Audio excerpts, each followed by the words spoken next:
CDC reports that 5 to 7% of people end up having persistent symptoms after their COVID infection. So if you take that and multiply that out, many of these people who get COVID still have ongoing, many of them respiratory symptoms after 3 months after their infection. And so for us, any of those people who have CT scans with abnormalities in their lung tissue with inflammation and scar tissue, this is still that important population to know what's going on with them.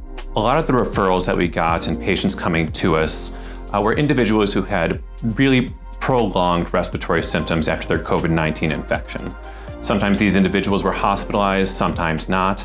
But what they all had in common is that many of them had these CT scans which showed that their lungs had inflammation and some amount of scar on them. Some of these people got better, some of them progressed, and our question was what was happening to each of these individuals, what was driving the progression or resolution of their CT scans. In here we found that even 3 months, 6 months, 9 months, or up to a year, we had individuals with an ongoing migration of inflammatory cells, many of which are associated with developing pulmonary fibrosis or scar tissue in their lungs. So this is very surprising to us. We didn't expect that people coming into our clinic, even with a year after their initial infection, having such an ongoing migration of bad-acting cells in the lungs.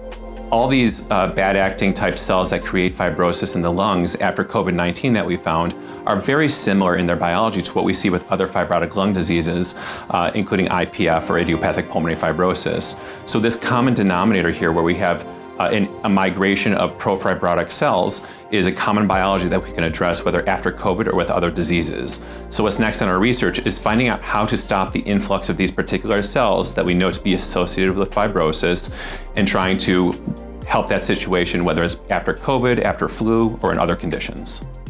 So more than 4 years into the pandemic now, we still have very little answers about what causes long COVID and persistent symptoms in most people.